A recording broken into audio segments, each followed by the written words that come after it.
There's a fun movie from the 90s called Bring It On. It's all about cheerleading, and one of the best cheers from that movie is be aggressive, be aggressive. I can't do it like fully in tune because that wouldn't be the manliest thing to do while I'm being recorded. But I can tell you that being more aggressive is something that I see that more commercial real estate agents and leaders should be doing. Now, there is this negative connotation that is attached to being aggressive, and certainly I think in my past, people have called me aggressive in a work setting and not meant it as a compliment. But I think it's a real opportunity, particularly in today's marketplace, to be a little bit more aggressive in order to get the results that we are looking for.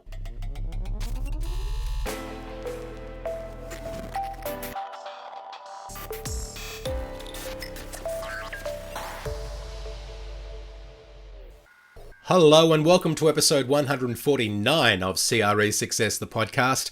My name's Darren Krakowiak and I help commercial real estate agency leaders to accelerate growth in their business. Thanks so much for joining us for another episode of the show. And if you haven't yet checked out the back catalogue, I invite you to do that now. We've got 148 more episodes for you to check out, absolutely free. So much content if you are a commercial real estate agent or leader who's looking for ways to ramp up your lead generation to make sure that you are actually winning more of the opportunities that are in front of you, and then how to accelerate your production. We've got episodes covering all that and more in the back catalogue of CRE Success, the podcast. Now, today we're talking about being more aggressive, as I mentioned at the top of the show. And I remember that more recently someone said to me, "Oh, you've got a real shake the tree approach." And I remember thinking, shake the tree? I want to climb the tree, not just shake it. So I think that there's nothing wrong with being a little bit more aggressive, a little bit more proactive, a little bit more decisive, a little bit more assertive when it comes to pursuing business. And my observation is that many people who are looking to get bigger and better results in their business are not actually doing things to the level of assertiveness, proactivity, decisiveness, or for lack of a better term, aggression that they need to in order to get those results. So they're being kind of proactive and they're prospecting. They're doing a lot of the right activities, but it's not just at the right level, which is going to ensure that they get the results. And I can remember that one term that we used to use to describe somebody who perhaps lacked that aggression, who lacked that motivation, was they're a bit of a plodder, right? We'd say, oh, so-and-so is a bit of a plodder. They're okay, but they're not really going to get the job done, or they're never going to be a superstar. So I think the choice here is, do you want to be a plodder, or do you want to be someone who's actually getting the results? And if you want to get the results, then it might need a little bit more aggression. You can put that in terms of energy and focus, whatever you want to describe it as. I want to give you right now 3 ways that you can and should be a little bit more aggressive in order to get the results that you are looking for, if that's important to you.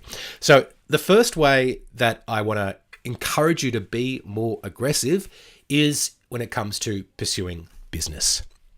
So I was having a conversation recently with a commercial real estate agent who was looking for some coaching and wanted to grow their production from where it was now by about 60 or 70%, he told me, was what he wanted to do in the next year.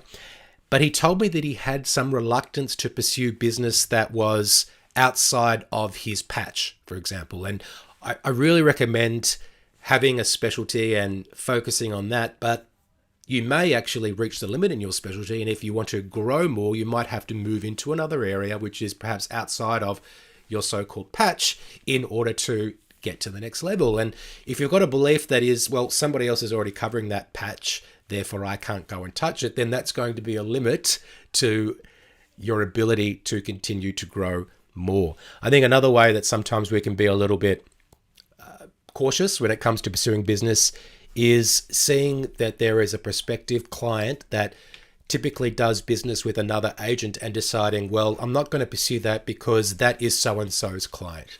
Now, of course, we've got to respect exclusive listings, but I don't think that we need to necessarily just assume that because somebody has been doing business with one particular agent for a period of time that we should never, ever pursue that business. Being more aggressive would be actually saying, well, I want to be the person who they're going to contact when that other agent drops the ball, or when that other agent has too much on, or when that prospective client is looking to try another provider in the marketplace.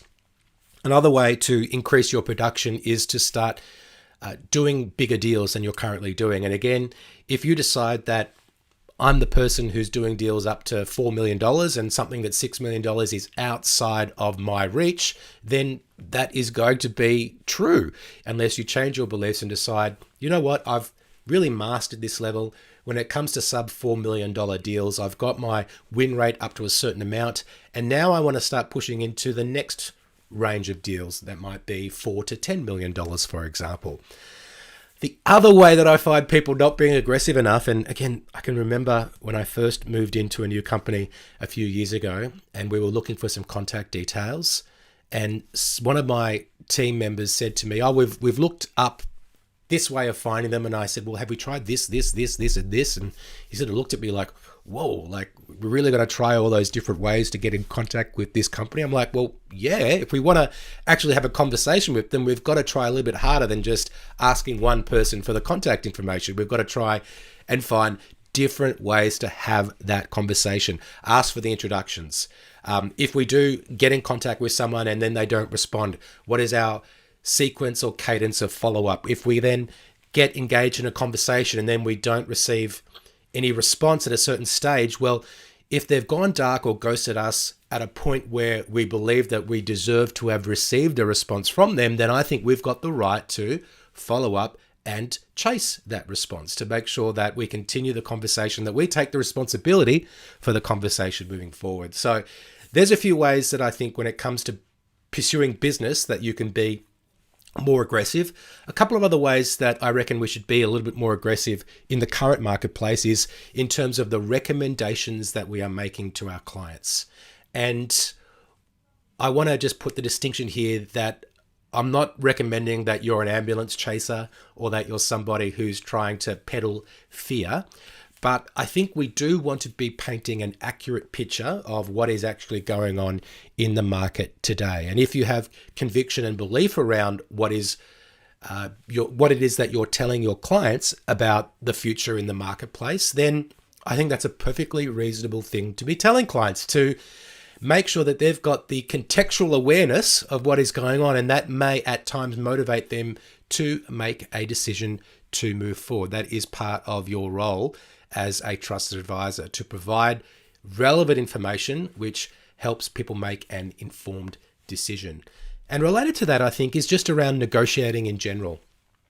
I think that most of the people who I deal with in commercial real estate are very good at advocating for their clients' interests. So in a negotiation setting, when they're representing the vendor and they're dealing with a buyer, they're very good at pushing back on certain deal points, on asking for more if appropriate, of being willing to advise their client to actually go in another direction if that needs to happen.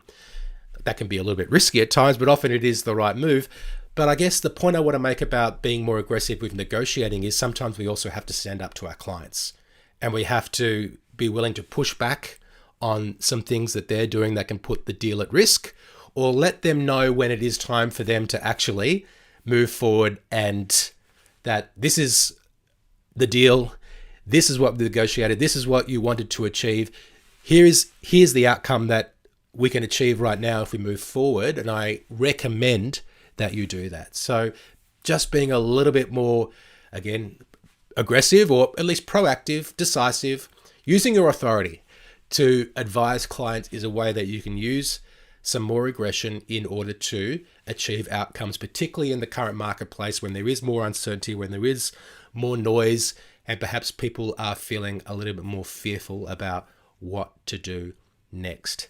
So I hope that's been helpful for you when it comes to being more aggressive. If you need a little bit of a pep talk just to give yourself a little bit of a push, a little bit of motivation to do that little bit more. I know it can feel like sometimes you're doing everything that you can. And I don't believe in doing everything that you can. I think I've said before in the podcast, don't do everything you can. Do everything that you should and do a little bit more.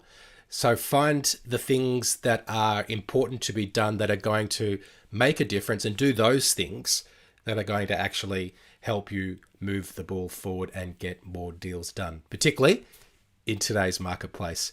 So when it comes to pursuing business, when it comes to prospecting, if you're looking for some more ways to help you find more leads, whether that's inbound leads, outbound leads, or also generating leads from existing clients through repeat business or through referrals, I want you to go and check out the A to Z of commercial real estate prospecting, which is a free guide that we've had out for a while now, but I think that right now is a good time to be freshening up your prospecting skills. You can download it at cresuccess.co/ABC. It's completely free and it contains 26 ideas that will help you freshen up your prospecting efforts. cresuccess.co/ABC. That is our episode for today. I hope you're all fired up and ready to go after that. Thank you so much for listening, and I will speak to you soon.